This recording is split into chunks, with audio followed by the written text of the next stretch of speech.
Hi guys, last episode ಏನಾಗಿತ್ತಂದ್ರೆ ನಮ್ ಹೀರೋದು DNA result ಎಲ್ಲ ಬಂದ್ಮೇಲೂ ನಮ್ ಹೀರೋಯಿನ್ಗೆ ಯಾವ್ದೇ ರೀತಿ ಪ್ರೂಫ್ ಏನು ಸಿಕ್ಕಿರಲ್ಲ. ಅದಾದ್ಮೇಲೆ ನಮ್ ಲೀಗನ್ನು ಈ ವರ್ಲ್ಡ್ 2 ಅಲ್ಲಿರೋ ರಾಜರು ಯಾರು, ಅವರು ಫ್ಲಾಶ್ ಬ್ಯಾಕ್ ಏನು, ಹಿಸ್ಟ್ರಿ ಏನು ಅನ್ನೋದನ್ನೆಲ್ಲ ಒಂದು ಲೈಬ್ರರಿಲಿ ತಿಳ್ಕೊಂಡಿರ್ತಾನೆ. ಅದಾದ್ಮೇಲೆ ಏನಾಗುತ್ತೆ ಅಂತ ಈ ವಿಡಿಯೋ ನೋಡೋಣ. ನೀವು ಚಾನಲ್ ಹೊಸಬರಾಗಿದೆ ಸಬ್ಸ್ಕ್ರೈಬ್ ಮಾಡಿ ಅಂತ ಹೇಳಲ್ಲ, ಫಸ್ಟ್ ವಿಡಿಯೋ ಪೂರ್ತಿ ನೋಡಿ. ನನ್ನ ಚಾನಲ್ ನೋಡಕ್ ಹೋಗಿ ಎಲ್ಲಾ ವಿಡಿಯೋಸ್ ಚೆಕ್ ಮಾಡಿ. ನಿಮ್ಗೆ ಇಷ್ಟ ಆದ್ರೆ ಸಬ್ಸ್ಕ್ರೈಬ್ ಮಾಡ್ಕೊಳ್ಳಿ, ಇಷ್ಟ ಆಗ್ಲಿಲ್ವಾ ನನ್ನ ಚಾನಲ್ ಹೆಸರನ್ನಾರ ಗ್ಯಾಪ್ನ ಇಟ್ಕೊಳ್ಳಿ. ನೀವು ನೋಡ್ತಾ ಇರೋದು MXKY7. ಮನಿ ಟೈಮ್ ವೇಸ್ಟ್ ಮಾಡಿದೆ, ವಿಡಿಯೋ ಸ್ಟಾರ್ಟ್ ಮಾಡೋಣ. ವರ್ಲ್ಡ್ 1 ಅಲ್ಲಿ ತೋರಿಸ್ತಾರೆ, ನಾವು ವರ್ಲ್ಡ್ 1 ಅಲ್ಲಿ ಜೋನ ತೋರಿಸ್ತಾರೆ. ಜೋ ನಮ್ಮ ರಾಜ ಎಲ್ಲೋಗಿದ್ದಾರೆ, ಲೀಗನ್ ಎಲ್ಲೋಗಿದ್ದಾರೆ ಅನ್ನೋದು ಹುಡ್ಕೋಕ್ಕೋಸ್ಕರ ಎಲ್ಲಾರ್ನು ಡೌಟ್ ಪಡ್ತಾ ಇರ್ತಾನೆ. ಅದರಲ್ಲಿ ಲೂನಾ ಅಂತ ಇರೋ ಆ ಹುಡ್ಗಿನಾದ್ರು ಸಿಕ್ಕಿದ್ರೆ ನಮ್ ರಾಜ ಸಿಗ್ತಾರೆ ಅನ್ನೋ ಇದರಿಂದ ಎಲ್ಲಾರ್ನು ಯಾರ್ಯಾರೆಲ್ಲ ಡೌಟ್ ಬರುತ್ತೋ ಎಲ್ಲರನ್ನು ಹೋಗಿ ಚೆಕ್ ಮಾಡ್ತಾ ಇರ್ತಾನೆ. ಹಂಗ ಅನ್ಕೊಂಡು ಯಾವ್ದೋ ಒಬ್ಬ ಒಂದು ಹ್ಯಾಟ್ ಹಾಕೊಂಡು ಹುಡ್ಡಿ ಹಾಕೊಂಡು ಹೋಗ್ತಾ ಇರ್ತಾನೆ. ಅವನೊಬ್ಬಿಟ್ಟು ಚೆಕ್ ಮಾಡಿದ್ರೆ ಅದು ಲೂನಾ ಅಲ್ಲ, ಯಾರೋ ಒಬ್ಬ ಹುಡ್ಗ. ಹಿಂಗೆ ಹುಡುಕ್ತಾ ಇರ್ಬೇಕಾದ್ರೆ ಜೋಗೆ ಒಂದು ಐಡಿಯಾ ಬರುತ್ತೆ. ಏನಿಲ್ಲ, ಆ ಬೋಟ್ ರೈಡಿಂಗ್ದು ಕಾನ್ಸರ್ಟ್ ನಡೀತಾ ಇರುತ್ತಲ್ಲ, ಆ ಟೈಮ್ ಮಿಯುಂಗ್ ಹುಡುಗಿ ಫೋಟೋ ತೆಗಿತಿರೋದು ನೋಡಿರ್ತಾನೆ. ಹೋಗ್ಬಿಟ್ಟು ಅವಳ ಹತ್ರ ಫೋಟೋ ಕೇಳಕ್ಕೆ ಅಂತ ಹೋಗ್ತಾನೆ. ಮಿಯುಂಗ್ ಕ್ರಶ್ ಅವಳ ಹತ್ರನೇ ಬಂದ್ಬಿಟ್ಟು ಮಾಡ್ತಾ ಇರ್ತಿರೋದು ನೋಡ್ಬಿಟ್ಟು ಅವಳಿಗೆ ಶಾಕಿಂಗ್ ಆಗಿರುತ್ತೆ. ಅವನ್ ಬಂದ್ಬಿಟ್ಟು, ನಾನು ಕಿಂಗ್ ಬಾಡಿ ಗಾರ್ಡ್ ಆಗಿದ್ದೀನಿ, ನನಗೆ ಸ್ವಲ್ಪ ಡೀಟೇಲ್ಸ್ ಬೇಕಿದೆ, ಅದರಿಂದ ನೀವು ತೆಗ್ದಿರೋ ಫೋಟೋಸ್ನ ಚೆಕ್ ಮಾಡ್ಬೇಕು ಅಂತ ಅಂದ್ಬಿಟ್ಟು ಆ ಫೋಟೋಸ್ನ ಚೆಕ್ ಮಾಡಕ್ ಸ್ಟಾರ್ಟ್ ಮಾಡ್ತಾರೆ. ಚೆಕ್ ಮಾಡ್ತಾ ಅಲ್ಲಿ ಅವ್ನ್ ಗೊತ್ತಾಗದೆ ಶಾಕಿಂಗ್ ಆಗಿರುತ್ತೆ. ಎಲ್ಲಾ ಫೋಟೋಸ್ ಅವನ್ನೇ ತೆಗ್ದಿರೋದು ನೋಡ್ಬಿಟ್ಟು ಈ ಮಿಯುಂಗ್ ಏನ್ ಮಾಡ್ತಾರೆ ಅನ್ನೋದು ಅರ್ಥ ಆಗ್ಬಿಡುತ್ತೆ ಜೋಗೆ. ಸರಿ, ಆ ಫೋಟೋಸ್ ಎಲ್ಲ ಚೆನ್ನಾಗದೆ ಅಂತ ಅಂದ್ಬಿಟ್ಟು ನಾನ್ ಮೇಲೆ ಕಳ್ಸಿ ಅಂದ್ಬಿಟ್ಟು ಅವ್ನ್ ಮೇಲ್ ಐಡಿ ಕೊಟ್ಬಿಟ್ಟು ಹೋಗ್ತಾನೆ. ಮಿಯುಂಗ್ಗೆ ತುಂಬಾ ಖುಷಿಯಾಗಿರುತ್ತೆ. ಅವ್ನ್ ಕ್ರಶ್ ಜೋ ಬಂದ್ಬಿಟ್ಟು ಇಲ್ಲಿ ಬಂದ್ ಮಾತಾಡ್ದ ಜೊತೆಲಿ ಅಂತ.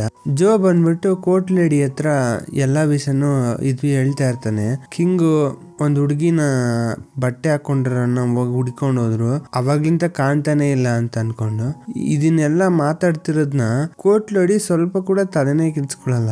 ರಾಜ ಒಂದ್ ಹುಡುಗಿಯಿಂದ ಓಡೋದ ಅಂತ ಅವನ ವಿಷಯ ಕೇಳಿದ್ರೆ ತುಂಬಾ ಖುಷಿ ಪಡ್ತಿರ್ತಾರೆ. ನಾನ್ ಅನ್ಕೊಂಡಂಗೆ ಇವತ್ತಾರ ಆಗ್ತಾ ಇದೆಯಲ್ಲ ಅಂತ. ಯಾವ ಹುಡುಗಿನೂ ಇವ್ನಿಗೆ ಇಷ್ಟ ಆಗಲ್ಲ ಅಂತ ನಾ ಅನ್ಕೊಂಡ್ಬಿಟ್ಟೆ. ಪರವಾಗಿಲ್ಲ, ಯಾವ್ದೋ ಒಂದ್ ಹುಡುಗಿ ಇಷ್ಟ ಆಗಿರ್ಬೇಕು, ಇದರಿಂದ ನನಗೆ ತುಂಬಾ ಖುಷಿ ಆಗ್ತಿದೆ ಅಂತ ಹೇಳ್ತಾ ಇರ್ತಾರೆ. ಆಮೇಲೆ ಹಂಗೆ ಕಟ್ ಮಾಡಿದ್ರೆ ವರ್ಲ್ಡ್ 2 ಅಲ್ಲಿ ತೋರಿಸ್ತಾರೆ. ಈಗ ವರ್ಲ್ಡ್ 2 ಅಲ್ಲಿ ಇರ್ಬೇಕಾರೆ ಅವ್ನ್ ಕೋರ್ಟ್ ಅಲ್ಲಿ ಇರೋ ಎಲ್ಲಾ ಡೈಮಂಡ್ ಯೂಸ್ ಮಾಡ್ಬಿಟ್ಟು ಫುಲ್ ಲಕ್ಸುರಿ ಆಗಿ ಇದ್ಬಿಟ್ಟು ತುಂಬಾ ಬೇಗ ಕಾಸನ್ನೆಲ್ಲ ಖರ್ಚು ಮಾಡ್ಬಿಡ್ತಾನೆ. ಖರ್ಚು ಮಾಡ್ಬಿಟ್ಟು ಈಗ ಒಂದ್ ಹೊತ್ತು ಊಟಕ್ಕೆ ಏನ್ ಮಾಡೋದು ಅಂತಾನೆ ಗೊತ್ತಾಗ್ತಿರಲ್ಲ. ಆವಾಗ ಅವನ್ ಮ್ಯಾಕ್ಸಿಮಸ್ ಕುದುರೆ ಇರುತ್ತಲ್ಲ, ಅದಕ್ಕೆ ಬೇಕಾಗಿರೋ ಫುಡ್ ಎಲ್ಲ ಹಾಕ್ಬಿಟ್ಟು ಸ್ವಲ್ಪ ಚೇಂಜ್ ಇರುತ್ತೆ, ಕಾಫಿ ಕುಡಿಯೋಣ ಅಂತ ಅಂದ್ಬಿಟ್ಟು ಈ ವರ್ಲ್ಡ್ ಅಲ್ಲಿರೋ ಮೀಂಗು ಶಾಪ್ ಇರುತ್ತಲ್ಲ, ಆ ಶಾಪ್ಗೆ ಹೋಗ್ತಾರೆ. ಆಲ್ರೆಡಿ ತುಂಬಾ ಶಾವುಕಾರರು ಈ ವರ್ಡ್ ಅಲ್ಲಿ ಕೊಟ್ಬಿಟ್ಟು ಈ ಚೇಂಜ್ ಏನಾದ್ರು ಬರುತ್ತಾ ಅಂದಾಗ ಯಾವ್ದೋ ಒಂದು ಕಮ್ಮಿ ರೇಟ್ ಕಾಫಿ ಕೊಡ್ತಾರೆ. ಅದನ್ನ ತಕೊಂಡ್ಬಿಟ್ಟು ಒಂದ್ ಕಡೆ ಕೂತ್ಕೊಂಡ್ ಕುಡಿತಾ ಇರ್ತಾನೆ. ಪಾಪ ಇವ್ ನೋಡಕ್ಕೆ ಪಾಪ ಅಂತ ಅನ್ಸುತ್ತೆ. ಆಮೇಲೆ ಅವ್ನ್ ಕೂತ್ಕೊಂಡು ಅಲ್ಲಿ ಕಾಫಿ ಕುಡಿಬೇಕಾದ್ರೆ ಶಿನ್ ಅಲ್ಲಿಗೆ ಬಂದ್ಬಿಟ್ಟು ಅವನ್ ಏನೋ ಕಾಫಿ ತಗೊಂಡ್ ಕುಡಿತಾ ಇರ್ತಾನೆ. ಅವಾಗ ಟೇಬಲ್ಗೆ ಫೋನ್ ಮಾಡ್ಬಿಟ್ಟು, ಬಾ ಊಟಕ್ಕೆ ಹೋಗೋಣ, ಬೇಗ ಬಾ ಊಟ ಮಾಡೋಣ ಅಂತ ಏನೋ ಫೋನ್ ಮಾಡಿ ಕರೀತಾ ಇರ್ತಾನೆ. ಆವಾಗ ನಮ್ ಹೀರೋಯಿನ್ ಕೂಡ ಹೇಳ್ತಾರೆ, ನಾನು ಸ್ವಲ್ಪ ಹತ್ತಿರದಲ್ಲೇ ಇದೀನಿ, 2 ನಿಮಿಷದಲ್ಲಿ ಬರ್ತೀನಿ ಅಂತ. ಆದ್ರೆ ಇಲ್ಲಿ ಏನಂದ್ರೆ ನಮ್ಮ ಹೀರೋಗೆ ಇವ್ರಿಬ್ರು ಮಾತಾಡ್ತಿರೋದು, ಚೆನ್ನಾಗಿ ಮಾತಾಡ್ಕೋತಿರೋದೇ ನೋಡಿದ್ರೆ ಸಖತ್ ಕೋಪ ಬರ್ತಿರುತ್ತೆ. ಅಲ್ಲ, ಒಂದೇ ನಿಮಿಷ, ನಾನು ನಿನ್ನ ಹತ್ರ ಒಂದ್ ವಿಷಯ ಕೇಳ್ಬೇಕು, ನಿನಗೂ ಟೇಬಲ್ಗೂ ಏನ್ ಸಂಬಂಧ ಅಂತ ಕೇಳ್ತಾನೆ. ಆವಾಗ ಸಿನ್ನಿ ಅಂತಾನೆ, ಅಲ್ಲ ನಮ್ಮಿಬ್ರು ರಿಲೇಶನ್ಶಿಪ್ ನನ್ ಬಗ್ಗೆ ನಿನಗೆ ಯಾಕೆ ಬೇಕು? ಆಮೇಲೆ ಟೇಲ್ ಹೇಳ್ತಾ ಇದ್ದ, ನೀನೇ ತಾನೇ ಅದು ಯಾವ್ದೇ ರೀತಿ ಐಡಿ ಪ್ರೂಫ್ ಇಲ್ಲದೆ ಜೈಲ್ ಇದ್ದಿದ್ದು ಅಂತ ಇರ್ತಾನೆ. ಆವಾಗ ನಮ್ಮ ಹೀರೋ ಕೋಪ ಬಂದ್ಬಿಟ್ಟು, ನೀ ಏನಾರು ನನ್ ನೀ ಈ ತರ ಮಾತಾಡಿದ್ರೆ ನಿನ್ ತಲೆ ತುಂಡಾಗಂಗೆ ನಾನು ಹೇಳಬೇಕಾಗಿರ್ತಿರ್ಲಿಲ್ಲ, ಅದು ಆಟೋಮೆಟಿಕ್ ಆಗಿ ನಿನ್ ತಲೆ ಕತ್ತರಿಸೋಗ್ಬಿಟ್ಟಿರೋದು ಅಂತ ಹೇಳ್ತಾ ಇರ್ತಾನೆ. ಆಗ ಶಿನ್ಗೆ ಇದೆಲ್ಲ ಅರ್ಥನೇ ಆಗಲ್ಲ, ಏನೇನೋ ಮಾತಾಡ್ತಾನ ಅಂತ ಅಂದ್ಬಿಟ್ಟು, ನೋಡು ಇವಾಗ ಫಸ್ಟ್ ಟೈಮ್ ಮೀಟ್ ಆಗಿದೀವಿ, ಅದಕ್ಕೆ ನಾ ಸುಮ್ನೆ ಮಾತಾಡ್ದೆ ಹೋಗ್ತಾ ಇದೀನಿ, ನೆಕ್ಸ್ಟ್ ಟೈಮ್ ಇದೇ ತರ ನೀ ಆಡ್ತಿದ್ದೆ ಅನ್ಕೋ, ಅವಾಗ ನಾ ಏನ್ ಮಾಡ್ತೀನಿ ನನಗೆ ಗೊತ್ತಿಲ್ಲ ಅಂತ ಅನ್ಬಿಟ್ಟು ಸ್ವಲ್ಪ ಎದುರಿಸ್ಬಿಟ್ಟು ಹೋಗ್ತಾನೆ. ಆಮೇಲೆ ಹಂಗೆ ಸ್ವಲ್ಪ ಫ್ಲಾಶ್ ಬ್ಯಾಕ್ ತೋರಿಸ್ತಾರೆ. ಫ್ಲಾಶ್ ಬ್ಯಾಕ್ಲಿ ನಮ್ ಹೀರೋಯಿನ್ ಅಪ್ಪ ಟೈಕೊಂಡು ಕ್ಲಾಸ್ ನ ನಡೆಸ್ತಾ ಇರ್ತಾರೆ. ಬಟ್ ಆದ್ರೆ ಅಲ್ಲಿ ಬರೋರೆಲ್ಲ ಚಿಕ್ಕ ಹುಡುಗರು ಮಾತ್ರ, ದೊಡ್ಡವ್ರು ಯಾರು ಬರೋದೇ ಇಲ್ಲ. ಆದ್ರಿಂದ ಇವ್ರಿಗೆ ಅಷ್ಟೊಂದು ಬಿಸ್ನೆಸ್ ಆಗ್ತಿರಲ್ಲ, ಬರ್ತಿರೋ ಅಮೌಂಟ್ ಕೂಡ ತುಂಬಾ ಕಮ್ಮಿ. ಅದಕ್ಕೆ ನಮ್ ಹೀರೋಯಿನ್ ಒಂದು ಪ್ಲಾನ್ ಮಾಡ್ಬಿಟ್ಟು ನೀಟಾಗಿ ಡ್ರೆಸ್ ಮಾಡ್ಕೊಂಡು ಆ ಕಿಟಕಿ ಹತ್ರ ಕೂತ್ಕೊಂಡು ಎಲ್ಲಾರು ಚಿಕ್ಕ ಹುಡುಗರು ಮಾಮೂಲಿ ಟೀನೇಜ್ ಅಲ್ಲಿ ಇರೋರ್ಗೆಲ್ಲ ಅಟ್ರಾಕ್ಷನ್ ಮಾಡ್ತಿರ್ತಾಳೆ ಬರ್ಲಿ ಅಂತ. ಅಲ್ಲಿರೋರೆಲ್ಲ ನೋಡ್ಬಿಟ್ಟು ಓ ಈ ಸ್ಕೂಲಲ್ಲಿ ಈ ತರ ಹುಡುಗಿನ ನಾವು ಸೇರ್ಕೊಬೇಕು ಅಂತ ಇಂಟ್ರೆಸ್ಟ್ ತೋರಿಸ್ತಾ ಇರ್ತಾರೆ. ಬಟ್ ಆದ್ರೆ ಅನ್ಕೊಳ್ಳೋದೇ ಒಂದು ಆಗೋದೇ ಒಂದು, ಅಲ್ಲಿ ಬರೋದು ಒಬ್ನೇ ಯಾರು ಅಲ್ಲ, ಅದು ಶಿನ್ನು. ಅದೇ ತರ ಇವರಿಬ್ರು ಹಿಂಗೆ ಮೀಟ್ ಆಗಿ ಸ್ವಲ್ಪ ಫ್ರೆಂಡ್ ಆಗಿರ್ತಾರೆ. ಇವರಿಬ್ರು ಹೋಗ್ತಿರೋದ್ ನೋಡ್ಬಿಟ್ಟು ನಮ್ ಹೀರೋ ಬಂದ್ಬಿಟ್ಟು ನಾನು ಬರ್ತೀನಿ ಇರು ಅಂತ ಹೇಳ್ತಾರೆ. ಅವಾಗ ನಮ್ಮ ಟೇಲ್ ಹೇಳ್ತಾರೆ, ನೀ ಯಾಕೆ ನಮ್ ಜೊತೆ, ನೀನು 7th ಅಫಿಷಿಯಲ್ ಇದೆಯಲ್ಲ ಅದ್ರ ಜೊತೆ ಟೈಮ್ ಸ್ಪೆಂಡ್ ಮಾಡು ಅಂತ ಹೇಳ್ಬಿಟ್ಟು ಹೋಗ್ತಿರ್ತಾರೆ. ಆವಾಗ ಸ್ವಲ್ಪ ದೂರ ಹೋದ್ಮೇಲೆ ನಮ್ ಹೀರೋ ಅವಾಗ ಸ್ವಲ್ಪ ಫೀಲಿಂಗ್ ಇಂದ ಹೇಳ್ತಾ ಇರ್ತಾನೆ, ಯಾವಾಗ್ಲೂ ಸ್ವಲ್ಪ ಬೇಜಾರಾದಂಗೆ ಮಾತಾಡ್ತಿರ್ತಾನೆ, ಇಲ್ಲಿರೋರು ಯಾರು ಗೊತ್ತಿಲ್ಲ ಆ ತರ. ಈ ವಿಷಯ ಎಲ್ಲ ಗ್ಯಾಪ್ನ ಬಂದ್ಮೇಲೆ ನಮ್ ಹೀರೋನ್ಗೆ ಪಾಪ ಅಂತ ಅನ್ಸ್ಬಿಟ್ಟು ವಾಪಸ್ ಬಂದ್ರೆ ನಮ್ ಹೀರೋ ಹೇಳ್ತಾ ಇರ್ತಾನೆ, ನನ್ನ ಈ ತರ ಟ್ರೀಟ್ ಮಾಡ್ತೀರಾ ನಿನ್ಗೇನು ಅನ್ಸದೇ ಇಲ್ವಾ, ನಿನಗೆ ಗೊತ್ತು ಈ ವರ್ಲ್ಡ್ ಅಲ್ಲಿ ನೀನ್ ಒಬ್ಬನ್ ಬಿಟ್ರೆ ನನ್ಗೆ ಯಾರು ಗೊತ್ತಿಲ್ಲ. ಅವಾಗ ನಮ್ ಹೀರೋನ್ ಕೋಪ ಬಂದ್ಬಿಟ್ಟು, ಅಲ್ಲ ನನ್ ಗೊತ್ತು ಅಂತ ಹೇಳ್ತಾ ಇದಿಲ್ಲ, ನಿನ್ಗೆ ಹೆಂಗ್ ಗೊತ್ತು, ನಾನು ಸುಮ್ನೆ ಏನೋ ಒಂದ್ ರೀಸನ್ಗೆ ಸುಮ್ನೆ ಒಟ ಅಂತ ಅನ್ಬೇಡ, ಪ್ರೂಫ್ ಕೊಡು ನನಗೆ ಅಂತ ಹೇಳ್ತಾರೆ. ಅವಾಗ ನಮ್ ಹೀರೋ ಕೂಡ ಹೇಳಕ್ ಸ್ಟಾರ್ಟ್ ಮಾಡ್ತಾನೆ, 25 ವರ್ಷದಿಂದ ನಾನು ಒಂದು ಆಕ್ಸಿಡೆಂಟ್ಲಿ ತಗೊಳಕೋಬೇಕಾರೆ ಒಂದು ಸಿಚುವೇಶನ್ ಒಬ್ರು ಬಂದ್ಬಿಟ್ಟು ಪರ್ಸನ್ ನನ್ನ ಕಾಪಾಡಿದ್ರು. ಆದ್ರೆ ಅವ್ರು ಹೋಗಕ್ಕಿಂತ ಮುಂಚೆ ಒಂದು ID ಕಾರ್ಡ್ ನನಗೆ ಸಿಕ್ತು. ಆ ID ಕಾರ್ಡ್ ಇರೋ ಹೆಸರು ನೀನೇ ಅಂತ ಹೇಳ್ತಾರೆ. ಅದು ನೀನೇ ಕೂಡ ಆಗಿರ್ಬೋದು, ಆದ್ರೆ ನಿನಗೆ ಗೊತ್ತಿರೋ ಪರ್ಸನ್ ಕೂಡ ಆಗಿರ್ಬೋದು. ಆ ಪರ್ಸನ್ ನಾನು ತುಂಬಾ ದಿನದಿಂದ ಹುಡುಕ್ತಾ ಇದ್ದೀನಿ ಅಂತ ಹೇಳ್ತಾ ಇರ್ತಾನೆ. ಆವಾಗ ನಮ್ಮ ಹೀರೋನ್ ಹೇಳ್ತಾರೆ, ಅಲ್ಲ 25 ವರ್ಷದಿಂದ ಅಂದ್ರೆ ನಾನು ಇನ್ನೂ ಚಿಕ್ಕ ಹುಡುಗಿ ಆಗಿರ್ತೀನಿ, ನೀನು ಕೂಡ ಚಿಕ್ಕ ಹುಡುಗನೇ ಆಗಿರ್ಬೋದು ಮೋಸ್ಟ್ಲಿ. ನೀನ್ ಹೇಳ್ತಾ ಇರೋದು ಸ್ವಲ್ಪ ಕೂಡ ಲಾಜಿಕ್ ಇಲ್ವಲ್ಲ, ನೀ ಹೇಳೋದ್ ಯಾರು ನಂಬ್ತಾರ ಅಂದಾಗ ನಮ್ ಹೀರೋನು ಹೇಳ್ತಾನೆ, ಅದೇ ಕೂಡ ನನಗೂ ಅರ್ಥ ಆಗ್ತಿಲ್ಲ. ಆ ID ಕಾರ್ಡ್ ಹಿಂದೆಗಡೆ ಡೇಟ್ ಇತ್ತು November 11, 2019. ಅದು ಬರಕ್ಕೆ ಇನ್ನೊಂದು ವಾರ ಡಿಫ್ರೆಂಟ್ ಇದೆ, ನೀನು ಅಲ್ಲಿ ಗಂಟ ವೆಯ್ಟ್ ಮಾಡು, ಅದಾದ್ಮೇಲೆ ನಿನ್ಗೆ ID ಕಾರ್ಡ್ ಸಿಗುತ್ತೆ ಅಂತ ಹೇಳ್ತಾನೆ. ನಮ್ ಲೀಗನ್ ಏನ್ ಹೇಳಿದ್ರು ಟೇಲ್ ಅವ್ನ ಮಾತನ್ನ ಸೀರಿಯಸ್ ಆಗಿ ತಗೊಳ್ಳೋದೇ ಇಲ್ಲ, ನೆಗ್ಲೆಕ್ಟ್ ಮಾಡಕ್ ಸ್ಟಾರ್ಟ್ ಮಾಡ್ತಾರೆ. ನೀ ಏನೇನೋ ಇಮ್ಯಾಜಿನ್ ಮಾಡ್ಕೋತಾ ಇದೀಯ ಓವರ್ ಆಗಿ. ನನ್ಗನ್ಸುತ್ತೆ ನಿನ್ ಕೋಟಲ್ಲೆಲ್ಲ ಡೈಮಂಡ್ ಇದೆಯಲ್ಲ, ಅದನ್ನೆಲ್ಲ ಹೋಗ್ಬಿಟ್ಟು ಒಂದ್ ಡಾಕ್ಟರ್ ಹತ್ರ ತೋರಿಸಿ ಆ ಅಮೌಂಟ್ ಯೂಸ್ ಮಾಡ್ಕೊಂಡು ಸ್ವಲ್ಪ ನಿನ್ ತಲೆಗೆಲ್ಲ ಸರಿ ಇಲ್ಲ ಅಂದ್ರೆ ಸರಿ ಮಾಡ್ಕೊ ಅಂತ ಹೇಳ್ತಾರೆ. ಆಗ ಅದು ವಿಷಯ ಕೇಳಿದ್ದೆ ನಮ್ಮ ಹೀರೋ ಹೇಳ್ತಾನೆ, ಆ ಕೋರ್ಟಲ್ಲಿ 1 ಡೈಮಂಡು ನನ್ನ ಹತ್ರ ಇಲ್ಲ, ನಾ ಎಲ್ಲಾನು ಖರ್ಚು ಮಾಡ್ಬಿಟ್ಟೆ, ಈಗ ನಾ ಏನ್ ಮಾಡೋದು ನಂಗೆ ಅರ್ಥ ಆಗ್ತಿಲ್ಲ ಅಂತ ಹೇಳ್ತಿರ್ತಾನೆ. ಆವಾಗ ನಮ್ಮ ಹೀರೋನು, ಅಲ್ಲ ನಿನ್ಗಾರ ಸ್ವಲ್ಪ ಕೂಡ ಜವಾಬ್ದಾರಿ ಅಂತಿಲ್ವಾ, ಅಷ್ಟ್ ಅಮೌಂಟ್ ಇತ್ತು ಅಂದ್ರೆ ಅಷ್ಟ್ ಬೇಗ ಖರ್ಚು ಮಾಡ್ಬಿಟ್ಟಿದ್ಯಾ, ಡೈಮಂಡ್ ನ ಮಾರಿ ಖರ್ಚು ಮಾಡಿದ್ಯಾ ಅಂದ್ರೆ ನೀ ಹೆಂಗ್ತವನಿರ್ಬೇಕು ಅಂತ ಅಂದ್ಬಿಟ್ಟು, ಸರಿ ನೀ ಯಾವಾಗ ನೀನು ವಾಪಸ್ ನಿನ್ ಜಾಗಕ್ಕೆ ಹೋಗ್ತಿದ್ಯಾ ಅಂದಾಗ ನಿಮ್ ಫ್ಯಾಮಿಲಿ ಅವರೆಲ್ಲ ಫೀಲ್ ಮಾಡಲ್ವಾ ನೀನ್ ಇನ್ನೂ ಬಂದೇ ಇಲ್ಲ ಅಂತ, ಅಲ್ಲಿ ಇಲ್ಲಿ ನಿಂತಿದ್ರೆ ಅಂತ ಅಂದಬೇಕಾದ್ರೆ ನಮ್ ಹೀರೋ, ನನಗೆ ಅಂತ ಒಂದು ಫ್ಯಾಮಿಲಿ ಕೂಡ ಇಲ್ಲ, ಯಾರು ಫೀಲ್ ಮಾಡೋರು ಯಾರು ಇಲ್ಲ ಅಂತ ಹೇಳ್ತಾನೆ. ಆದ್ರೆ ನಾನು ಇವಾಗ ಒಂದು ಡಿಸಿಷನ್ ತಗೊಂಡಿದ್ದೀನಿ, ನಿನ್ ಲೈಫಲ್ಲಿ ನಿನಗೆ ಅಂತ ಒಂದು ಜಾಗ ಕೊಡ್ತೀನಿ, ಏನಿಲ್ಲ ನನ್ನ ಮದ್ವೆ ಆಗ್ಬಿಡು, ರಾಣಿ ಆಗ್ಬಿಡು, ನಿನಗೆ ಎಲ್ಲಾ ರೀತಿ ಸೌಕಾರ ಎಲ್ಲ ಸಿಗುತ್ತೆ ಅಂತ ಹೇಳ್ತಾನೆ. ಈ ಮಾತೆಲ್ಲ ಕೇಳಿದ್ರೆ ನಮ್ ಹೀರೋನ್ ಕೋಪ ಬಂದ್ಬಿಡುತ್ತೆ. ಮತ್ತೆ ನೀ ಸ್ಟಾರ್ಟ್ ಮಾಡ್ಬಿಟ್ಟೆ, ಇಷ್ಟ ದಿನ ನನಗೆ ಅರ್ಥ ಆಗದಂಗೆ ಮಾತಾಡ್ತಿದ್ದೆ, ಈಗ ನೀನು ಒಂದಕ್ಕೊಂದು ಸಂಬಂಧವೇ ಇರಲ್ಲ ಅದನ್ನೆಲ್ಲ ಸಂಬಂಧ ಮಾಡ್ಕೊಂಡು ಮಾತಾಡ್ತೀಯ, ನೀನ್ ಈ ತರ ವಿಚಿತ್ರವಾಗಿದೆಯಲ್ಲ ಅಂದ್ಬಿಟ್ಟು ಗುಣಗ್ತಾ ಇರ್ತಾರೆ ನಮ್ ಹೀರೋನು. ನನ್ಗೆ ಅನ್ಸುತ್ತೆ ನೀನು ವರ್ಡ್ಗೆ ಬರಕ್ ಕಾರಣವೇ ನಾನು ನಿನ್ನ ಮೀಟ್ ಮಾಡ್ಬೇಕು ಅಂತ, ಏನೂ ಇರ್ಬೇಕೇನೋ ಅಂತ ಅನ್ಕೊಂಡು ಸಂಬಂಧವೇ ಇಲ್ಲದೆ ಮಾತಾಡ್ತಿರ್ತಾನೆ. ನಮ್ ಹೀರೋನ್ಗೆ ಅರ್ಥ ಆಗ್ತಿರಲ್ಲ, ಕೋಪದಲ್ಲಿ ನೋಡ್ಕೊಂಡು ನಿಂತಿರ್ತಾಳೆ. ಆಮೇಲೆ ನಮ್ಮ ಹೀರೋನು, ಸರಿ ನೀ ಹೇಳೋದೆಲ್ಲ ನಿಜ ಅಂತ ಒಪ್ಕೊಂಡ್ರು, ನಾ ಇದನ್ನೆಲ್ಲ ಕಣ್ಣಿಂದ ನೋಡಿದ್ರೆ ಮಾತ್ರ ನಾವು ನಂಬೋದು, ನೀ ಬಾಯಲ್ಲಿ ಹೇಳಿದ್ರೆ ನಾನು ನಂಬಕ್ಕಾಗಲ್ಲ ಅಂತ ಹೇಳ್ತಾನೆ. ಆಗ ಸರಿ ಇನ್ನೇನು ಅಂತ ಅಂದ್ಬಿಟ್ಟು ಆ ಅಂಬುದು ಕಾರ್ಡ್ ಇರುತ್ತಲ್ಲ ಆ ಪ್ಲೇಸ್ ಇಂದ ಬರ್ತಾನಲ್ಲ ಆ ಜಾಗಕ್ಕೆ ಕರ್ಕೊಂಡು ಹೋಗ್ತಾನೆ. ಆ ಕರ್ಕೊಂಡೋದಾಗ ಇದೇ ಜಾಗದಿಂದ ನಾನು ಮಾಯ ಆಗಿ ಬಂದೆ, ಒಂದು ಪೋರ್ಟಲ್ ಓಪನ್ ಆಯ್ತು ಅಂತ ಹೇಳ್ತಿರ್ತಾನೆ. ಅವಾಗ ನಮ್ಮ ಹೀರೋಯಿನ್ ಸುತ್ತಮುತ್ತ ನೋಡ್ತಾಳೆ, ಯಾವ್ದೇ ರೀತಿ ಡೋರು ಆ ಪೋರ್ಟಲ್ ಓಪನ್ ಆದಂಗೆ ಏನು ತೋರ್ಸೋದೇ ಇಲ್ಲ, ಕಾಣೋದೇ ಇಲ್ಲ. ಆಗ ನಮ್ಮ ಹೀರೋಯಿನ್ ಹೇಳ್ತಾನೆ, ಅಲ್ಲ ನೀ ಹೇಳ್ದಂಗೆ ಇಲ್ಲಿ ಯಾವ್ದೇ ರೀತಿ ಡೋರ್ಸ್ ಏನು ಇಲ್ವಲ್ಲ, ಅದ್ ಹಿಂಗ್ ಹೇಳ್ತಿದೀಯ ಅಂದಾಗ, ನೀ ಬಂದಿದ್ದ ಜಾಗನು ಆಮೇಲೆ ನೀ ಹೋಗ್ತಿರೋ ಜಾಗನು ಬೇರೆ ಬೇರೆ ಇರ್ಬೇಕು ಅಂತಂದಾಗ, ಇಲ್ಲ ಇದೇ ಜಾಗದಿಂದ ನಾ ಬಂದಿದ್ದು, ಆದ್ರೆ ಇಲ್ಲಿ ನಂದು ಒಂದು ಮಿಸ್ಟೇಕ್ ಆಗೋಯ್ತು, ಅದಕ್ಕೊಂದು ಫ್ಲೂಟ್ ಇರುತ್ತೆ, ಆ ಫ್ಲೂಟ್ ನಾನು ಎತ್ಕೊಂಡ್ ಬಂದಿಲ್ಲ, ನಾನು ರೂಮ್ ಅಲ್ಲೇ ಬಿಟ್ಬಿಟ್ಟು ಬಂದಿದ್ದೀನಿ ಅಂತ ಹೇಳ್ತಾನೆ. ಹಾಗೆ ಇದನ್ನ ಕೇಳಿದ್ರೆ ನಮ್ ಹೀರೋಯಿನ್ ಸಖತ್ ಕೋಪ ಬಂದ್ಬಿಡುತ್ತೆ. ಅಲ್ಲ ಅದ್ ಯಾವ್ದೋ ಒಂದು ಡಿವೈಸ್ ಇದ್ರೆ, ಒಂದು ವಸ್ತು ಇದ್ರೇನೆ ಇದನ್ನ ಓಪನ್ ಮಾಡಕ್ಕಾಗತ್ತೆ ಅಂತ ಹೇಳ್ತೀಯ, ಈ ವಿಷಯ ಗೊತ್ತಿದ್ಮೇಲೆ ನೀ ಯಾಕೆ ಅದನ್ನ ಎತ್ಕೊಂಡ್ ಬರ್ಲಿಲ್ಲ, ಸುಮ್ನೆ ನೀನು ಏನೋ ನನ್ನ ಮೇಲೆ ನನಗೆ ಮಾಡಕ್ ಕೆಲಸ ಇಲ್ಲ ಅಂತ ಅನ್ಕೊಂಡ್ಬಿಟ್ಟಿದ್ಯಾ, ನಾನು ಟೈಮ್ ವೇಸ್ಟ್ ಮಾಡ್ದೆ, ನಿನ್ ಮಾತು ಕೊಟ್ಕೊಂಡು ನಾನು ನಿಜ ಅನ್ಕೊಂಡ್ ಬಂದೆ ಅಂತ ಅನ್ಬಿಟ್ಟು ಗೊಣಿಕೊಂಡು ಕೋಪ ಮಾಡ್ಕೊಂಡು ಹೋಗ್ತಾರೆ. ಇದು ನೀನು ತಲೆ ಕೆಚ್ಕೊಂಬೇಡ, ನಿಂದು ನಾಳೆಗೆ ನಿಂದು DNA ರಿಸಲ್ಟ್ ಪೂರ್ತಿ ಬರುತ್ತೆ, ಅದ್ರಲ್ಲಿ ನೀ ಯಾರು ಅನ್ನೋದು ನನ್ಗೆ ಗೊತ್ತಾಗ್ಬಿಡುತ್ತೆ ಅಂತ ಹೇಳ್ಬೇಕಾರೆ ನಮ್ಮ ಹೀರೋ ಹೇಳ್ತಾನೆ ಅದರಿಂದ ಕೂಡ ನಿನಗೆ ಏನು ಸಿಗಲ್ಲ. ಆಮೇಲೆ ಇದೊಂದು ಅನ್ಕೋಬಹುದು ನಮ್ಮ ಅಪ್ಪ ಅಮ್ಮನಿಂದ ನಿನಗೆ ರಿಸಲ್ಟ್ ಸಿಗ್ಬೋದು ಅಂತ. ನಾ ಕಿಂಗ್ ಆಗಿದ್ದೆ ನಮ್ಮ ಅಪ್ಪ ಅಮ್ಮ ಸತ್ತೋಗಿರೋದನ್ನ ನಾನು ಫ್ಯೂನರಲ್ಲಿ ಆ ಫಂಕ್ಷನ್ ಮುಗಿಸ್ಕೊಂಡೆ ನಾನು ರಾಜನಾಗಿದ್ದು ಅಂತ ಹೇಳ್ತಾನೆ. ಈ ವಿಷಯ ಎಲ್ಲ ಕೇಳಿದ್ಮೇಲೆ ಟೇಲ್ಗೆ ಸ್ವಲ್ಪ ಬೇಜಾರಾಗುತ್ತೆ, ಇವನು ಆ ಚಿಕ್ಕ ವಯಸ್ಸಲ್ಲಿ ಇಷ್ಟೊಂದು ಕಷ್ಟ ಅನ್ಭವಿಸೋನು ಅಂತ. ಇಬ್ರು ಹೋಗ್ಬೇಕಾದ್ರೆ ನಮ್ಮ ಹೀರೋಯಿನ್ ಸ್ವಲ್ಪ ಚಳಿ ಅಂತ ಇರ್ತಾಳೆ. ಅವಾಗ ನಮ್ಮ ಹೀರೋ ಆ ಕೋಟ್ ತೆಗ್ಬಿಟ್ಟು ಅವಳಿಗೆ ಹಾಕ್ಬಿಟ್ಟು ಹೋಗ್ತಾನೆ.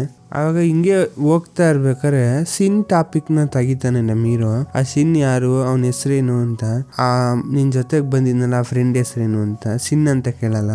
ಆಗ ನಮ್ಮ ಹೀರೋಯಿನ್ ಅವನ ಹೆಸರು ಕೇಳ್ತಾ ಇದೆಯಲ್ಲ, ನಿನ್ನ ಹೆಸರೇ ನಿನಗೆ ಗೊತ್ತಿಲ್ಲ, ಇನ್ನೊಬ್ಬರ ಹೆಸರು ತಿಳ್ಕೊಂಡು ಏನ್ ಮಾಡ್ತೀಯ ಅಂತ ರೇಗಿಸ್ತಾಳೆ. ಆಗ ನಮ್ಮ ಹೀರೋ ಆ ಹೆಸರು ನನ್ಗೆ ಚೆನ್ನಾಗ್ ಗೊತ್ತು, ನನ್ನ ಹೆಸರು ಏನು ಅಂತ ನಂಗೆ ತುಂಬಾ ಚೆನ್ನಾಗ್ ಗೊತ್ತು, ಆದ್ರೆ ಈ ಹೆಸರನ್ನ ನಾ ಯಾರ ಹತ್ರನು ಹೇಳಂಗಿಲ್ಲ, ಹೇಳ್ಬಿಟ್ಟು ಯಾರು ಈ ಹೆಸರು ಎತ್ಬಿಟ್ರು ಅವ್ರ ತಲೆ ತುಂಡಾಗ್ಬಿಡುತ್ತೆ ಅಂತ ಹೇಳ್ತಾನೆ. ನಮ್ಮ ಹೀರೋಯಿನ್ ಯಾವ್ದೋ ಒಂದು ನಾವಲ್ಲಿ ಏನೋ ಒಂದು ಓದ್ತಾ ಇರ್ತಾಳೆ, ಅದ್ರಲ್ಲಿ ಏನೋ ಒಂದು 2 ಲೈನ್ಸ್ ಎತ್ಬಿಡ್ತಾಳೆ. ಅಲ್ಲ, ನಿನ್ ಲೈಫ್ಗೋಸ್ಕರ ಇನ್ನೊಬ್ರು ಲೈಫ್ನ ನೀ ಕಂಟ್ರೋಲ್ ಮಾಡಬೇಡ್ದು, ನಿನ್ ಲೈಫ್ಲಿ ನಿನ್ ಸ್ವಾರ್ಥಕ್ಕೋಸ್ಕರ ಇನ್ನೊಬ್ರು ಲೈಫ್ಗೆ ನೀನು ಕಷ್ಟ ಕೊಡ್ಬೇಡ್ದು ಅಂತ ಏನೇನೋ ಡೈಲಾಗ್ ಹೊಡಿತಾಳೆ. ಆಗ ನಮ್ಮ ಹೀರೋಗೆ ಈ ವಿಷಯ ಕೇಳಿದ್ಮೇಲೆ ಸರಿ ಅಂತಾನು ಅನ್ಸುತ್ತೆ, ಏನು ಮಾತಾಡಕ್ಕೂ ಅಲ್ಲ. ಆಮೇಲೆ ಈ ಕಡೆ ಸಿನ್ನ ತೋರಿಸ್ತಾರೆ. ಸಿನ್ನು ನಮ್ಮ ಹೀರೋಯಿನ್ ಬರ್ತಾಳೆ ಅಂತ ರೆಸ್ಟೋರೆಂಟ್ ಕೂತ್ಕೊಂಡಿದ್ದಾಗ ಬರೋದೇ ಇಲ್ಲ. ಸರಿ ಅಂತ ಅಂದ್ಬಿಟ್ಟು ಅವ್ನ್ ಫ್ಲಾಶ್ ಬ್ಯಾಕ್ ನ ಸ್ವಲ್ಪ ಯೋಚನೆ ಮಾಡ್ತಾ ಇರ್ತಾನೆ ಈಚೆ ನಿಂತ್ಕೊಂಡು. ಯೋಚನೆ ಮಾಡ್ಬೇಕಾರೆ ಈ 7th ಅಫಿಷಿಯಲ್ ಮ್ಯಾಕ್ಸಿಮಸ್ ಅಲ್ಲಿ ಇರುತ್ತೆ, ಅದನ್ನ ಹೋಗ್ಬಿಟ್ಟು ಮಾತಾಡ್ಸಕ್ ಟ್ರೈ ಮಾಡ್ತಾನೆ. ಹಿಂಗೆ ಮಾತಾಡ್ತಾ ಇರ್ಬೇಕಾರೆ ಆ ಕುದುರೆ ಹತ್ರ ಒಂದು ಸಿಂಬಲ್ ಲೋಗೋ ಇರುತ್ತೆ. ಆ ಲೋಗೋ ಎಲ್ಲೋ ನೋಡಿದೀನಿ ಅಂತ ಅವನಿಗೆ ಜ್ಞಾಪಕ ಬರ್ತಿರುತ್ತೆ. ಸಡನ್ ಆಗಿ ಫ್ಲಾಶ್ ಆದಾಗ ಒಂದು ಬುಕ್ ಇಟ್ಕೊಂಡಿರ್ತಾನೆ, ಚಿಕ್ಕ ಬುಕ್. ಆ ಬುಕ್ ಅಲ್ಲಿ ಆ ಲೋಗೋನ ಬರೆದಿರ್ತಾನೆ, ಸೇಮ್ ಅದೇ ತರ ಇರುತ್ತೆ. ಆಮೇಲೆ ಹಂಗೆ ಕಟ್ ಮಾಡಿದ್ರೆ ಅರೇಂಜ್ಮೆಂಟ್ ಅಲ್ಲಿರೋ ಕೋರ್ಟ್ ಲೇಡಿ ಮಿಯೂಂಗ್ ನ ಇಂಟರ್ವ್ಯೂ ತಗೋತಾ ಇರ್ತಾರೆ ಕೆಲ್ಸಕ್ಕೆ. ಆಗ ಅವಳು ಇವಳು ಮಾಡ್ತಿರೋದು ಚೆನ್ನಾಗಿ ಎಲ್ಲದಕ್ಕೂ ರೆಸ್ಪಾಂಡ್ ಮಾಡೋದ್ರಿಂದ ಅವ್ರನ್ನ ಕೆಲ್ಸಕ್ಕೆ ಸೇರಿಸ್ಕೊಂಡು ಒಂದ್ ಕೆಲ್ಸ ಕೊಡ್ತಾರೆ. ಏನಿಲ್ಲ, ಕಿಂಗ್ ಅಕೌಂಟ್ ಇರುತ್ತಲ್ಲ ಇನ್ಸ್ಟಾಗ್ರಾಮ್ ಸೋಷಿಯಲ್ ಮೀಡಿಯಾ ಅಕೌಂಟ್, ಅದಕ್ಕೆ ಪಿಕ್ಚರ್ಸ್ ನೆಲ್ಲ ಪೋಸ್ಟ್ ಮಾಡಕ್ ಹೇಳ್ತಾರೆ. ಯಾಕೆಂದ್ರೆ ಅವ್ರ ಅಕೌಂಟ್ ತುಂಬಾ ದಿನದಿಂದ ಆಕ್ಟಿವ್ ಇರಲ್ಲ. ಇದನ್ನೆಲ್ಲ ಪೋಸ್ಟ್ ಮಾಡಿದಾಗ ಕಿಂಗು ಮನೇಲೇ ಇದಾರೆ, ಎಲ್ಲೋ ಟ್ರಾವೆಲ್ ಮಾಡ್ತಿದ್ದಾರೆ ಅನ್ನೋ ವಿಷಯ ಗೊತ್ತಾಗ್ಲಿ ಅಂತ, ಅರಮನೆಯಲ್ಲೇ ಇದಾರೆ ಅನ್ನೋ ವಿಷಯ ಗೊತ್ತಾಗ್ಲಿ ಅಂತ ಹೇಳ್ತಾ ಇರ್ತಾರೆ. ಆದ್ರೆ ಈ ಫೋಟೋಸ್ ಎಲ್ಲ ಪೋಸ್ಟ್ ಆಗಿದ್ದೆ ಈ ಪ್ರೈಮ್ ಮಿನಿಸ್ಟರ್ ನೋಡ್ಬಿಟ್ಟು ಕಿಂಗ್ ಅರಮನೆಯಲ್ಲಿ ಇಲ್ಲ, ಆದ್ರೆ ಈ ಫೋಟೋಸ್ನೆಲ್ಲ ಯಾರು ಪೋಸ್ಟ್ ಮಾಡ್ತಿರೋದು, ಅದೇ ಅವ್ರ ಕೆಲ್ಸದವರೇ ಇರ್ಬೇಕು ಅಂತ ಅನ್ಬಿಟ್ಟು ಅವಾಗ ಗೊತ್ತಾಗ್ಬಿಡುತ್ತೆ ಅವಳಿಗೆ ಕಿಂಗ್ ಅರಮನೆಯಲ್ಲಿ ಇಲ್ಲ, ಆದ್ರೆ ಇದನ್ನೆಲ್ಲ ಅಲ್ಲಿರೋ ಕೆಲ್ಸದವರೇ ಮಾಡ್ತಾ ಇರೋದು ಅಂತ. ಆಮೇಲೆ ಈ ಪ್ರೈಮ್ ಮಿನಿಸ್ಟರ್ ಯಾವ್ದೋ ಒಂದು ಮೀಟಿಂಗ್ ಅಟೆಂಡ್ ಮಾಡಕ್ ಹೋಗಿರ್ತಾರೆ. ಆ ಮೀಟಿಂಗ್ ಇರೋರೆಲ್ಲ ಸಂಬಳನ ಜಾಸ್ತಿ ಕೊಡ್ಬೇಕು ಅಂತ ವಾದ ಮಾಡ್ತಾ ಇರ್ತಾರೆ. ಆಗ ಈ ಪ್ರೈಮ್ ಮಿನಿಸ್ಟರ್ ಕೊಡಕ್ಕಾಗಲ್ಲ ಅಂತ ಹೇಳಿದಕ್ಕೆ ಆ ಯಾರೋ ಒಬ್ಬ ಪ್ರೈಮ್ ಮಿನಿಸ್ಟರ್ನ ಮರ್ಯಾದೆ ಇಲ್ಲದೆ ಮಾತಾಡ್ಬಿಡ್ತಾನೆ. ಅಲ್ಲ, ಇಲ್ಲಿ ಎಷ್ಟೊಂದು ಪ್ರಾಬ್ಲಮ್ ನಡೀತಾ ಇದೆ, ನಿಮಗೆ ಒಂದಿನ ಮಾತ್ರ ಮೇಕಪ್ ಹಾಕ್ತಾ ಇರಕ್ಕಾಗಲ್ಲ ಅಲ್ವಾ ಅಂತ. ಆವಾಗ ಕೋಪ ಮಾಡ್ಕೊಂಡು ಎದ್ ನಿಂತ್ಕೊಂಡು, ಸರಿ ಇಲ್ಲಿರೋರು ಯಾರು ಕೂಡ ಕರೆಕ್ಟಾಗಿ ಯಾರು ಕೆಲಸ ಮಾಡಲ್ಲ, ನಾನು ಮಾಡಿಲ್ಲ, ಯಾರು ಮಾಡಿಲ್ಲ, ಆದ್ರೆ ರಾಜರು ಮಾತ್ರ ಎಷ್ಟೊಂದು ಜನಕ್ಕೆ ಹೆಲ್ಪ್ ಮಾಡಿದ್ದಾರೆ, ಅವ್ರು ತುಂಬಾ ಕೆಲ್ಸಗಳು ಮಾಡ್ಕೊಟ್ಟಿದ್ದಾರೆ, ನಾವಿರೋಕ್ಕೆಲ್ಲ ಕಾರಣ ರಾಜರೇ, ಅದರಿಂದ ನಾ ಕೆಲ್ಸನ ಕರೆಕ್ಟಾಗಿ ಮಾಡ್ತಾ ಇಲ್ಲ ಅಂತ ನಾ ಹೇಳಕ್ಕಾಗಲ್ಲ, ನಾ ಕರೆಕ್ಟಾಗಿ ಮಾಡ್ತಾ ಇದ್ದೀನಿ ಅಂತ ಕಂಡೀಷನ್ ಆಗಿ ಹೇಳ್ತಿರ್ತಾರೆ. ಆಮೇಲೆ ಅಲ್ಲಿ ಪೊಲೀಸ್ ಸ್ಟೇಷನ್ಲಿ ಸಿನ್ ಬಗ್ಗೆ ಮಾತಾಡ್ತಾ ಇರ್ತಾರೆ. ನನ್ಗನ್ಸುತ್ತೆ ಸಿನ್ಗೆ ಈ ಸರಿನೂ ಅವನಿಗೆ ಸಂಬಳ ಬರಲ್ಲ ಅಂತ ಅನ್ಸುತ್ತೆ ಅಂತ ಮಾತಾಡ್ತಿರ್ತಾರೆ. ಏನಕ್ಕೆ ಅಂದ್ರೆ ಸಿನ್ ಅಮ್ಮ ಈ ಗ್ಯಾಮ್ಲಿಂಗ್ ಎಲ್ಲ ಅದ್ರಲ್ಲಿ ತುಂಬಾ ಇಂಟ್ರೆಸ್ಟ್ ಜಾಸ್ತಿ, ಇವನ್ ಬರೋ ದುಡ್ಡನ್ನೆಲ್ಲ ಅದಕ್ಕೆ ಹಾಕ್ಬಿಟ್ಟು ಪೂರ್ತಿ ಸೋತೋಗ್ಬಿಡ್ತಾರೆ. ಯಾವಾಗ್ಲೂ ಸೋತೋಗ್ಬಿಡೋದ್ರಿಂದ ಇವನಿಂದ ಕ್ರೆಡಿಟ್ ಆಗ್ತಿರುತ್ತೆ, ಅದರಿಂದ ಇವನಿಗೆ ಬರೋ ಸಂಬಳ ಹಂಗೆ ಕಟ್ ಆಗ್ತಾ ಇರುತ್ತೆ. ಆದ್ರೆ ಈ ಸಿನ್ ಫ್ಯಾಮಿಲಿ ಸೇರಿದವರೆಲ್ಲ ತುಂಬಾ ಸಾಹುಕಾರರಾಗಿ ಇರ್ತಾರೆ. ಬಟ್ ಆದ್ರೆ ಇವಾಗ ಒಂದು ಬಿಸ್ನೆಸ್ ಇಂದ ಏನೋ ಲಾಸ್ ಆಗ್ಬಿಟ್ಟು ಅವರು ತುಂಬಾ ಬಡವರಾಗ್ಬಿಟ್ರು. ಬಟ್ ಆದ್ರೆ ಅವ್ರ ಅಮ್ಮ ಇದ್ರ ಬಗ್ಗೆ ಎಲ್ಲ ಯೋಚನೆ ಮಾಡಲ್ಲ, ಇರೋ ಬರೋ ದುಡ್ಡನ್ನೆಲ್ಲ ಗ್ಯಾಮ್ಲಿಂಗ್ ಹಾಕ್ಬಿಟ್ಟು ಲಾಸ್ ಮಾಡ್ಕೊಂತ ಇರ್ತಾರೆ. ಪೊಲೀಸ್ ಸ್ಟೇಷನ್ ತೋರಿಸ್ತಾರೆ. ಅಲ್ಲಿ ಇನ್ನೊಬ್ಬ ಯಾರೋ ಹೊಸ ಹುಡುಗ ಬರ್ತಾನೆ ಕೆಲ್ಸಕ್ಕೆ ಬಂದಾಗ ಇವ್ರ ಹೆಸರು ಜಾಂಗ್ ಅಂತ. ನೋಡಕ್ಕೆ ಫುಲ್ ಟೆರರ್ ಆಗಿ ಲುಕ್ ಆಗಿ ಕಾಣಿದ್ರು, ಆದ್ರೆ ತುಂಬಾ ಇನ್ನೋಸೆಂಟ್, ಯಾರ ಮೇಲೂ ಕಿರ್ಚಾಡಲ್ಲ, ಯಾರ ಮೇಲೂ ಇದ್ ಮಾಡಲ್ಲ, ತುಂಬಾ ಸಾಫ್ಟ್ ಆಗಿರೋ ಪರ್ಸನ್. ಅವನು. ಆಮೇಲೆ ಇವ್ರು 3 ಜನನು ಸೇರ್ಕೊಂಡು ಒಂದ್ ಜಾಗಕ್ಕೆ ಹೋಗ್ತಾರೆ. ಯಾವ ಜಾಗ ಅಂದ್ರೆ ಒಂದ್ ಕೊಲೆ ನಡೆದಿರುತ್ತಲ್ಲ, ಆ ಕಬ್ಬಿಣದ ಐಟಮ್ ಹೊಡೆದಿರ್ತಾರಲ್ಲ, ಆ ಕಬ್ಬಿಣದ ಐಟಮ್ ಸಿಕ್ಬೇಕು ಅಂತ ಹುಡ್ಕಕ್ ಹೋಗಿರ್ತಾರೆ. ಅದರಿಂದ ಎಷ್ಟೊಂದು ಹಳೆ ಗ್ಯಾರೇಜ್ ಎಲ್ಲ ಇರುತ್ತಲ್ಲ, ತುಂಬಾ ಹಳೆ ಐಟಮ್ ಎಲ್ಲ ಹಾಕಿರ್ತಾರಲ್ಲ, ಅಂತ ಜಾಗಕ್ಕೆ ಹೋಗ್ಬಿಟ್ಟು ಹುಡ್ಕಕ್ ಸ್ಟಾರ್ಟ್ ಮಾಡ್ತಾರೆ. ಅದೊಂದು ಐಟಮ್ ಸಿಕ್ಬಿಟ್ರೆ ಈ ಕೊಲೆಗೆ ಒಂದು ಎವಿಡೆನ್ಸ್ ಸಿಕ್ತಂಗ ಆಗ್ಬಿಡುತ್ತೆ. ಇವ್ರು ಬೆಳಗ್ಗೆ ಸಾಯಂಕಾಲ ಗಂಟ ಅದನ್ನ ಹುಡುಕ್ತಾನೆ ಇರ್ತಾರೆ, ಸಿಗೋದೇ ಇಲ್ಲ. ಆ ಜಾಂಗ್ ಹೊಸಬ್ರು ಸೇರ್ಕೊಂಡ್ರಲ್ಲ, ಅವರು ಅದನ್ನ ಹುಡುಕ್ಬಿಡ್ತಾರೆ. ಅದ್ರಲ್ಲಿ ಸ್ವಲ್ಪ ಬ್ಲಡ್ ಆಗಿರುತ್ತೆ. ಅವಾಗ ಅವ್ರಿಗೆ ಕನ್ಫರ್ಮ್ ಆಗ್ಬಿಡುತ್ತೆ ಅದೇ ಇರ್ಬೇಕು ಅಂತ. ಅದನ್ನ DNA ಟೆಸ್ಟ್ ಮಾಡಕ್ಕೆ, ಫಿಂಗರ್ ಪ್ರಿಂಟ್ ಚೆಕ್ ಮಾಡಕ್ಕೆ ಆ ಡಿಪಾರ್ಟ್ಮೆಂಟ್ ಕಳ್ಸಕ್ಕೆ ಹೇಳ್ತಾರೆ. ಆಗ ಶೀನ್ ಏನ್ ಮಾಡ್ತಾನೆ, ನೀವ್ ಇದನ್ನ ನೋಡ್ಕೊಳ್ಳಿ, ಸ್ವಲ್ಪ ನನಗೆ ಕೆಲಸ ಇದೆ ಅಂತ ಅನ್ಬಿಟ್ಟು ಅವನ್ ಅಲ್ಲಿಂದ ಹೋಗ್ತಾ ಇರ್ತಾನೆ. ಅವಾಗ ನಮ್ಮ ಹೀರೋಯಿನ್ ಸಖತ್ ಕೋಪ ಬಂದ್ಬಿಟ್ಟು, ನೀ ಈ ಕೆಲಸ ಬಂದ್ಬಿಟ್ಟು ಇನ್ನೊಂದು ಕೆಲಸ ನಿನ್ಗೆ ಅಂತದೇನು ಇಂಪಾರ್ಟೆಂಟು, ಯಾರ ಹತ್ರನೂ ಲಂಚ ಇಸ್ಕೊಳಕ್ ಹೋಗ್ತಾ ಇದೆಯಾ ಅಂತ ಅನ್ಬೇಕಾದ್ರೆ ಅವನು ಹೋಗ್ತಾನೆ ಗುಣಿಕೊಂಡು ಹೋಗ್ತಾ ಇರ್ತಾನೆ. ನೀ ಹೇಳೋದು ಚೆನ್ನಾಗೇ ಇದೆ, ಆದ್ರೆ ಇವಾಗ ಈ ನಡುವೆ ಅಂತ ಒಳ್ಳೆಯವ್ರನ್ನ ನೋಡಕ್ ಆಗಲ್ಲ ಅಂತ ಅನ್ಕೊಂಡು ಹೋಗ್ತಿರ್ತಾನೆ. ಬಟ್ ಆದ್ರೆ ಈ ಜಾಂಗ್ಗೆ ಇವ್ರಿಬ್ರು ಕಾಮಿಡಿಯಾಗಿ ಮಾತಾಡ್ತವ್ರೆ ಅನ್ನೋದೇ ಅರ್ಥ ಆಗಲ್ಲ. ಸೀರಿಯಸ್ ಆಗಿ ತಿಳ್ಕೊಂಡ್ಬಿಡ್ತಾನೆ. ಆಗ ಅವ್ರ ಟೇಲ್ ನ ನೋಡ್ಬಿಟ್ಟು, ಅಲ್ಲ ಅವ್ರು ನಿಜಲ್ಲೂ ಲಂಚ ಇಸ್ಕೊಳಕ್ ಹೋಗ್ತಿದಾರ ಅಂತ ಕೇಳ್ತಾರೆ. ಅವಾಗ ನಮ್ಮ ಹೀರೋಯಿನು, ಇಲ್ಲ ನಾ ಸುಮ್ನೆ ಅಂದೆ ಕಾಮಿಡಿಗೆ ಅಂತ ಹೇಳ್ತಾರೆ. ಆದ್ರೆ ಅವ್ನು ಹೋಗ್ತಿರೋದ್ ನೋಡಿದ್ರೆ ನಿಜಲ್ಲೂ ಯಾರತ್ತನೂ ಲಂಚ ಇಸ್ಕೊಳಕ್ಕೆ ಹೋಗಿರ್ತಾನೆ. ಅಲ್ಲಿರೋ ಆ ಗ್ಯಾಂಗ್ ಅವನು ಹೇಳ್ತಾ ಇರ್ತಾನೆ, ನನಗ್ ಗೊತ್ತು ನಿಮ್ ಲೈಫ್ ಅಲ್ಲಿ ತುಂಬಾ ಕಷ್ಟ ಇದೆ, ನಿಮ್ಮ ಅಮ್ಮ ಬರೀ ಗ್ಲಾಮ್ಲಿಂಗ್ ಎಲ್ಲ ಸೇರ್ಕೊಂಡು ತುಂಬಾ ದುಡ್ಡು ಹಾಕ್ಬಿಟ್ಟು ಲಾಸ್ ಆಗ್ತಾ ಇದೆ ಅಂತ, ಸ್ವಲ್ಪ ಇದನ್ನ ಇಟ್ಕೊಂಡು ಅಡ್ಜಸ್ಟ್ ಮಾಡ್ಕೊಳ್ಳಿ ಅಂತ ಏನೋ ಕೊಡಕ್ ಬರ್ತಾನೆ. ಏನೋ ಇಸ್ಕೊತವನೆ ಅಂತಂದ್ರೆ ಅವನು ಸಖತ್ ಕೋಪ ಬಂದ್ಬಿಟ್ಟು ಅದನ್ನ ಚೆನ್ನಾಗಿ ಹೊಡೆದಾಕ್ಬಿಟ್ಟು, ನೀನೇನು ಚೀಪಾಗಿ ಅನ್ಕೊಂಡಿದ್ಯಾ, ನೀ ಕೊಟ್ಟಿದ್ನೆಲ್ಲ ಇಸ್ಕೊಳಕ್ಕೆ, ನನ್ನ ಆ ತರ ಕ್ಯಾರೆಕ್ಟರ್ ಅಲ್ಲ ಅಂತ ಅಂದ್ಬಿಟ್ಟು ಚೆನ್ನಾಗಿ ರುಬ್ಬಿಸ್ತಾ ಇರ್ತಾನೆ. ಈ ಸೀನ್ ಆಲ್ಮೋಸ್ಟ್ ಇದೇ ತರ. ನಾರ್ಮಲ್ ಆಗಿ ಅವನು ಆ ತೈಕೊಂಡು ಕ್ಲಾಸಿಗೆ ಜಾಯ್ನ್ ಆದಾಗ ಎಲ್ರ ಮೇಲೂ ಕೋಪ ಮಾಡ್ಕೋತಾ ಇರ್ತಾನೆ, ಯಾರ ಹತ್ರ ಕರೆಕ್ಟ್ ಆಗಿ ಮಾತಾಡ್ತಾನೆ ಇರಲ್ಲ. ಆವಾಗ ನಮ್ಮ ಹೀರೋನ ಅಪ್ಪನೇ ಬಂದ್ಬಿಟ್ಟು ಇದನ್ನ ಕಂಟ್ರೋಲ್ ಮಾಡೋದು ಹೆಂಗೆ ಅಂತ ಹೇಳ್ಕೊಟ್ಟಿರ್ತಾರೆ. ಹೇಳ್ಕೊಡೋದಲ್ದೆ ಇವನು ಬೇರೆ ಡಿಸಿಷನ್ ತಗೋಬಾರ್ದು ಅಂತ ಅಂದ್ಬಿಟ್ಟು ಅವನಿಗೆ ಒಂದು ಪೊಲೀಸ್ ಆಗ ಬುಕ್ಕು ಅದ್ರ ಬಗ್ಗೆ ಅಪ್ಲಿಕೇಶನ್ ಎಲ್ಲ ಕೊಟ್ಟಿ ಅವನ್ನ ಪೊಲೀಸ್ ಆಗು ಅಂತಾನು ಹೇಳಿರ್ತಾರೆ. ಅದೊಂದು ಅಡ್ವೈಸ್ ಇಂದ ಅವನು ಪೊಲೀಸೇ ಆಗಿರ್ತಾನೆ. ಆಮೇಲೆ ಈ ಕಡೆ ನಮ್ ಟೇಲ್ ನ ತೋರಿಸ್ತಾರೆ. ನಮ್ ಟೇಲು ಆ ಜಾಂಗು ಬಂದ್ಬಿಟ್ಟು ಎಲ್ಲಾ ವಿಷಯನೂ ರಿಪೋರ್ಟ್ ಮಾಡ್ತಾ ಇರ್ತಾರೆ. ಈ DNA ಟೆಸ್ಟ್ ಗೆ ಆ ಕಬ್ಬಿಣದ್ದು ಆ ರಾಡ್ ನ ಕಳ್ಸಿದ್ದಾಯ್ತು, ಇನ್ ಸ್ವಲ್ಪ ಹೊತ್ಲಿ ಅದು ರಿಸಲ್ಟ್ ಬರುತ್ತೆ, ಆ ಫಿಂಗರ್ ಪ್ರಿಂಟ್ ಅದ್ರ ಬಗ್ಗೆ ಅಂತ ಹೇಳ್ತಾ ಇರ್ತಾರೆ. ಅದಾದ್ಮೇಲೆ ಇವ್ರಿಬ್ರು ಈ ಕೇಸ್ ವಿಷಯದ ಬಗ್ಗೆ ತುಂಬಾ ಸೀರಿಯಸ್ ಆಗಿ ಮಾತಾಡ್ತಿದ್ರೆ ಆ ಲ್ಯಾಂಡ್ ಲೈನ್ಗೆ ಯಾರೋ ಕೊಣ ಅಂತ ಫೋನ್ ಮಾಡ್ತಾನೆ ಇರ್ತಾರೆ. ಅವಾಗ ಅಲ್ಲಿ ಯಾರು ಫೋನ್ ಮಾಡ್ತಾರೆ ಅಂದ್ರೆ ನಮ್ ಹೀರೋನೇ ಮಾಡ್ತಿರ್ತಾನೆ. ಆಗ ಅದನ್ನ ಕೇಳಿದ್ದೆ, ಅಲ್ಲ ನಿನ್ಗೆ ಹೆಂಗ್ ಫೋನ್ ಸಿಕ್ತು, ಅದ್ ಸರಿ ನನ್ ಲ್ಯಾಂಡ್ ಲೈನ್ ನಂಬರ್ ನಿನ್ಗೆ ಹೆಂಗ್ ಗೊತ್ತಾಯ್ತು ಅನ್ಬೇಕಾರೆ ನಮ್ ಹೀರೋ ಒಂದೇ ಒಂದು ಆನ್ಸರ್ ಹೇಳ್ತಾನೆ, ಇವನ್ ನನಗೆ ಹೆಲ್ಪ್ ಮಾಡ್ದ ಅಂತ. ಅದನ್ನ ಕೇಳಿದ್ದೆ ಸಖತ್ ಕೋಪ ಬಂದ್ಬಿಟ್ಟು ಫೋನ್ ಕಟ್ ಮಾಡ್ಬಿಡ್ತಾರೆ. ಆಗ ನಮ್ ಫೋನ್ ಇಟ್ಮೇಲೆ ಜಾಂಗ್ ಹತ್ರ ಮಾತಾಡ್ತಿರ್ತಾರೆ. ಇವನ್ ಕಂಡ್ರೆ ನಂಗೆ ಸಖತ್ ಕೋಪ ಬರ್ತಾ ಇದೆ, ಯಾರು ಅಂತ ಗೊತ್ತಿಲ್ದ ಅಂತ ಒಂದ್ ಬಟ್ಟೆ ಕೊಟ್ಟ ಅಂತ ಅಂದಿದ್ದಕ್ಕೆ ಅವ್ನ್ ಹೆಲ್ಪ್ ಮಾಡ್ಕೊಂಡ್ ನಿಂತವನೆ. ಕೆಲಸ ಮಾಡಿ ಎಲ್ಲಾರು ಸಿಕ್ಬಿಟ್ಟ ಅಂದ್ರೆ ಅವ್ನಿಗೆ ಹ್ಯಾಂಡ್ ಕಫ್ ಹಾಕ್ಬಿಟ್ಟು ಇಲ್ಲಿ ಅರೆಸ್ಟ್ ಮಾಡಿ ಕರ್ಕೊಂಡ್ ಬನ್ನಿ, ತಲೆನೇ ಕೆಡ್ಸ್ಕೊಳಕ್ ಹೋಗ್ಬಿಡಿ, ನಾನು ಇದೀನಿ ನಿಮ್ ಸಪೋರ್ಟ್ಗೆ ಅಂತ ಹೇಳ್ತಾ ಇರ್ತಾಳೆ. ಆಗ ಹಿಂಗೆ ಇವರಿಬ್ರು ಶಾಪಿಂಗ್ ಬಂದಿರ್ತಾರೆ, ಇವನು ಆಮೇಲೆ ನಮ್ಮ ಹೀರೋ. ಆ ಶಾಪಿಂಗ್ ಮಾಡ್ಬೇಕಾದ್ರೆ ಇವನು ಸ್ವಲ್ಪ ಬೇಜಾರಾಗಿರ್ತಾನೆ. ಅದನ್ನ ನೋಡ್ಬಿಟ್ಟು ಯಾಕೆ ನೀ ಏನು ಮಾತಾಡ್ತಾ ಇಲ್ಲ, ಯಾಕೆ ಬೇಜಾರಾಗಿದೀಯ ಅಂತ ನಮ್ಮ ಹೀರೋ ಕೇಳಿದಾಗ, ನಾನ್ ನಿನ್ ಜೊತೆ ಮಾತಾಡ್ಲೇಬೇಡ್ದು ಅಂತ ಅನ್ಕೊಂಡಿದೀನಿ, ಅಲ್ಲ ನಾನ್ ನಿನಗ್ ಹೋಗ್ಲಿ ಅಂತ ಹೆಲ್ಪ್ ಮಾಡಿದ್ರೆ ನನ್ನ ಅರೆಸ್ಟ್ ಮಾಡ್ಬಿಟ್ಟು ಜೈಲಿಗೆ ಕರ್ಕೊಂಡು ಹೋಗಂಗೆ ನನ್ನ ಆ ಲೆವೆಲ್ ತಗೊಬಂದ್ ಬಿಟ್ಟಿದ್ಯಾ, ನೀ ಎಲ್ಲ ಒಂದ್ ಮನುಷ್ಯನ ಅನ್ಕೊಂಡು ಸಖತ್ ಕೋಪ ಮಾಡ್ಕೊಂಡ್ ಬೈತಾ ಇರ್ತಾನೆ. ಆಗ ನಮ್ ಹೀರೋ, ನೀ ಈ ತರ ಎಲ್ಲ ಮಾತಾಡ್ಬಾರ್ದು, ನೀ ಇದೇ ತರ ಮಾತಾಡ್ತಿದ್ರೆ, ನೀ ಏನೋ ನನ್ ಪ್ಲೇಸಿಗೆ ಈ ತರ ಮಾತಾಡಿದ್ರೆ ನಿನ್ಗೂ ಸರಿಯಾಗಿರೋ ಪನಿಷ್ಮೆಂಟ್ ಸಿಗುತ್ತೆ ಅಂತ ಹೇಳ್ತಾ ಇರ್ತಾನೆ. ಆದ್ರೆ ಇವಾಗ ನನ್ಗೇನ್ ಚಾನ್ಸ್ ಇಲ್ಲ ಅಂತ ಅನ್ಬಿಟ್ಟು ನಾನು ಹೋಗ್ಲಿ ಅಂತ ಅನ್ಬಿಟ್ಟು ಇವಾಗ ಬಿಟ್ಬಿಡ್ತೀನಿ. ಈ ವರ್ಡ್ ಅಲ್ಲಿ ನೀನೇ ನನಗೆ ಪರ್ಸನಲ್ ಬಾಡಿ ಗಾರ್ಡ್ ಆಯ್ತಾ ಅಂತ ಅನ್ಬಿಟ್ಟು ಅವ್ನ್ ಬಾಯಿಗೆ ಬಂದಿದ್ದನ್ನೇ ಹೇಳ್ತಿರ್ತಾನೆ. ಆದ್ರೆ ನಮ್ ಹೀರೋ ಈ ತರ ಮಾತಾಡಿ ಅವನ್ ವರ್ಡು ಇವನ್ ವರ್ಡು ಅಂತ ಮಾತಾಡಿ ಇವನ್ಗೆ ತುಂಬಾ ಅಭ್ಯಾಸ ಆಗೋಯ್ತು. ಕೇಳಿ ರೂಢಿ ಆಗ್ಬಿಡ್ತು. ಅದಕ್ಕೆ ಸರಿ ಇವ್ನು ಏನೋ ಅನ್ಕೊಂಡ್ ಹೋಗ್ಲಿ ಅಂತ ಅವನು ತಲೆನೇ ಕೆಡ್ಸ್ಕೊಳ್ಳಲ್ಲ. ಸೊ ಇವತ್ತಿನ ಎಪಿಸೋಡ್ ಇಲ್ಲಿಗೆ ಮುಗಿಯುತ್ತೆ. ನಿಮ್ಗೆ ಇಷ್ಟ ಆಯ್ತು ಅಂತ ಅನ್ಕೋತೀನಿ. ಇಷ್ಟ ಆಗಿದ್ರೆ ಲೈಕ್ ಮಾಡಿ, ಶೇರ್ ಮಾಡಿ, ಸಬ್ಸ್ಕ್ರೈಬ್ ಮಾಡಿ. Thank you for watching.